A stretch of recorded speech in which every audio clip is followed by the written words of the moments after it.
Apakah Anda salah satunya peminat bekerja di Korea Selatan karena gaji yang ditawarkan begitu menawan, puluhan juta mulai dari 25 sampai 30 juta?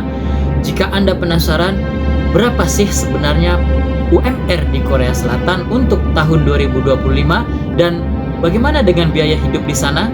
Jangan di skip video ini, tonton dan stay tune di Cari Di Channel.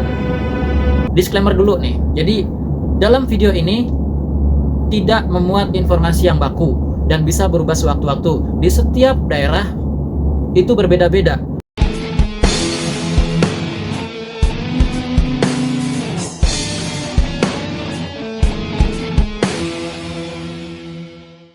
Assalamualaikum warahmatullahi wabarakatuh. Selamat datang kembali di Cari Di Channel yang selalu memberikan informasi-informasi yang semoga berguna dan bisa memotivasi Anda semua calon pekerja migran Indonesia ke Korea Selatan yang mau kepo-kepoin tentang Korea Selatan, mulai dari kehidupan sehari-hari, jalan-jalan, pekerjaan, dan dilema serta problematika di Korea Selatan itu sendiri. Kali ini Didi bakal membahas tentang UMR Korea di tahun 2025.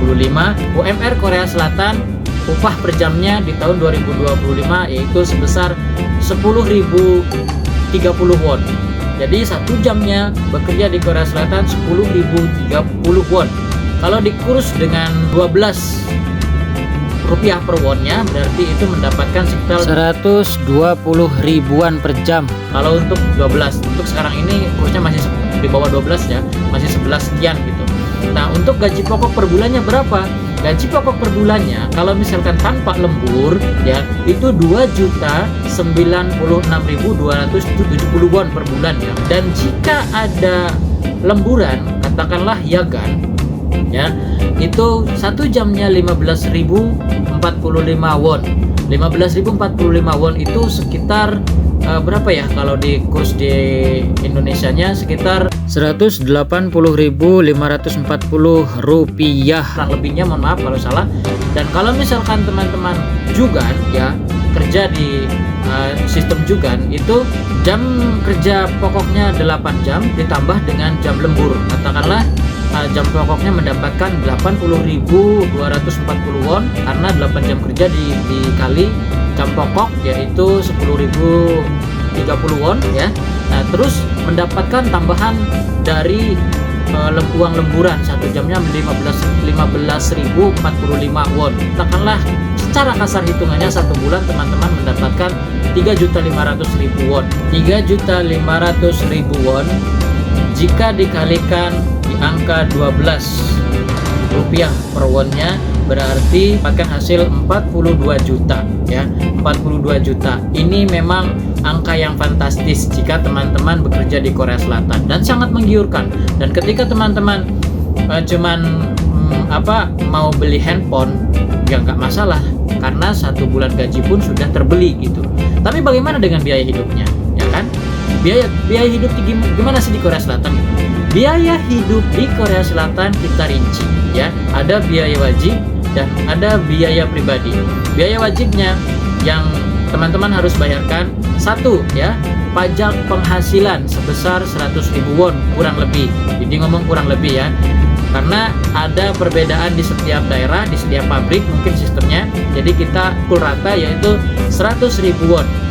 Sekitar kalau di kurs menjadi di angka 12 per wonnya yaitu 1.120.000 rupiah. Nah, kalau terus yang kedua, pajak penduduk. Selain ada pajak penghasilan, ada pajak penduduk. Pajak penduduk itu tidak besar, cuman 10.000 won, sekitar 120.000 rupiahnya ya. Yang ketiga ada asuransi kesehatan atau gonggang bohom. Gonggang bohom ini juga tidak sama ya, karena kalau Didi sendiri itu hanya 75.000 kurang lebihnya, 75.000 won ya. Tapi ada yang batas tertingginya katakanlah 96.000 won. Nah, ini kita ambil di angka tertinggi 96.000 won. Jika dikalikan dengan dikurs ke rupiahnya menjadi 1.075.000 rupiah ya. Dan yang Selanjutnya ada asuransi pensiun ataupun Kukmin Yonggem. Ini kalau teman-teman fishing rata-rata tidak didaftarkan ya, tapi untuk manufaktur teman-teman manufaktur ini didaftarkan. Kukmin Yonggem yaitu mungkin juga tidak sama, tapi ini Didi ambil salah satu data dari teman di TikTok ya, yaitu sekitar 121.500 won, itu sekitar 1.360.000 rupiah. Nah, selanjutnya ada asuransi tenaga kerja atau Goyong Bohom ya. Goyong Bohom ini kurang lebihnya 27.000 won. Kalau di kurs ke rupiahnya menjadi 308.000 rupiah. Nah, untuk biaya asrama sendiri ini kurang lebihnya 150 sampai 190.000 atau 200.000 won. Katakanlah di sini kita ambil tengahnya yaitu 190.000 won ya. Nah, di sini teman-teman kalau misalkan di kurs itu menjadi 2.128.000 rupiah. Nah, untuk total keseluruhannya pengeluaran yang wajib saja untuk teman-teman yang calon manufaktur ini wajib tahu ya pengeluarannya. Itu sekitar kurang lebihnya 544.500 won. Nah, kalau di kurs berapa? Kalau di kurs berapa ya? Sekitar kurang lebihnya kalau kursnya lagi 12 itu 6.111.000 rupiah. Itu teman-teman ya. Pengeluaran wajibnya saja 6.111.000 rupiah untuk yang wajibnya, belum pengeluaran pribadi. Apa saja pengeluaran pribadinya? Pertama, kalau kita tentunya alat mandi ya, seperti sabun, sampo dan lain sebagainya itu wajib. Nah, alat mandi katakanlah kita belanja alat mandi per bulannya 100.000 won. Nah, 100.000 won itu kalau misalkan kita kalikan 12 saja ya, kita kalikan 12 dan semoga ini kursnya nyata jadi 12 walaupun ini kurs sekarang tidak nyampe segitu teman-teman. Jadi katakanlah di kurs 12 menjadi 1.120.000 rupiah ya, tadi 100.000. Nah, untuk tidak mungkin dong kita cuma beli alat mandi ya kan, pasti ada biasanya kalau pulang kerja ngopi atau cemilan atau lain sebagainya, atau mungkin teman-teman yang di fishing karena bosan makan ikan beli lauk cadangan gitu kan. Nah, kalau di fishing biasanya lebih tinggi, tapi tergantung orangnya, setiap individu beda-beda. Sekali lagi ya, setiap individu beda-beda tergantung teman-teman. Nah, untuk lauk atau cemilan atau kopi di rumah gitu kan barangkali tidak disediakan di asramanya, ini katakanlah kita mulai dari 100 ribuan, sama kayak alat mandi tadi ya, 100 ribuan jika di kurs menjadi 1.120.000 rupiah. Dan teman-teman yang kerja di manufaktur juga setiap minggu pasti libur dan pastinya biasa makan di luar ya. Kalau makan di luar ataupun jalan-jalan kemana, kita katakanlah makan di luarnya cukup satu kali lah ya. Kalau misalkan teman-teman setiap minggunya keluar, jadi selama 1 bulan itu teman-teman makan di luar 4 kali, jadi satu kali makan 20.000 kali 4 80.000 menjadi kalau di kurs 960.000 rupiah.